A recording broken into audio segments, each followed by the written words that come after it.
well. What the fuck did I just read? Okay, first off, introductions. Hey everyone, this is my review of Hana Manga chapter 54 entitled Will the Beach-Bound Twilight Yield Answers to That Day? Oh boy. This was kind of a mindfuck. I mean, it's definitely not what I expected to happen. It definitely caught me off guard. But I still like the chapter like always, but I will say, before I actually get into this chapter review, I do want to say I think, due to the content of this chapter, that the manga might actually be coming to its end. Which is kind of sad, but it's that kind of story that it goes straight to the end, and once it finally gets to the end,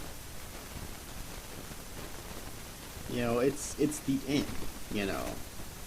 And it'll be kind of sad, but kind of relieving at the same time that it's not just, hopefully not just going to drag on. It's really bad.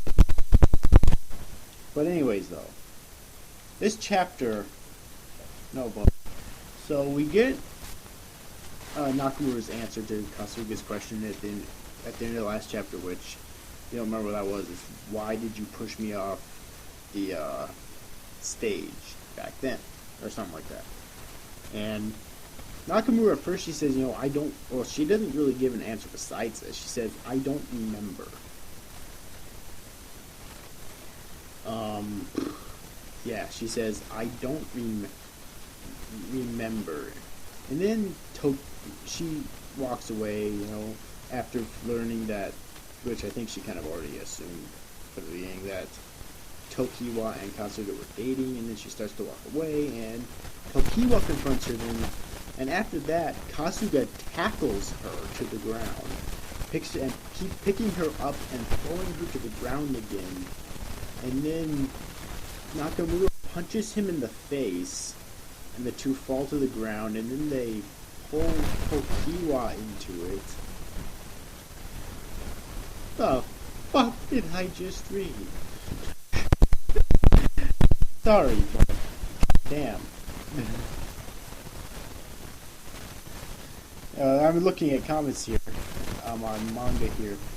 This is the strangest threesome I've ever seen. Yeah, no shit. Oh my god. So, it's really all I have to say though. It was probably, it was even simpler than the chapter I thought. It's just that the few pages were really weird, man. Yeah, but it was an enjoyable chapter nonetheless. And at the end, Nakamura tells Kasuga when they're finally done and whatnot to never come back here again. You're a normal person. Don't know what she means by that, or how life is not normal, because if you remember before the time skip, that's why she was the way she was anyways, because she didn't like the normality of the world, and she felt that she was normal, alright, put into simpler terms. So I don't really know what was up with that, but other than that, I really enjoyed this chapter once again, and because of the content of this chapter, I really do think that the manga is coming to an end, which, you know, it's kind of sad in a way, but kind of relieving in a way at the same time, so it doesn't drag on forever. Anyways, the ending of the chapter was a mindfuck, but it was really fun too, I thought. And it was kind of emotional as well. So yeah, but anyways, overall, you guys see that. You guys, thanks for watching. Bye-bye.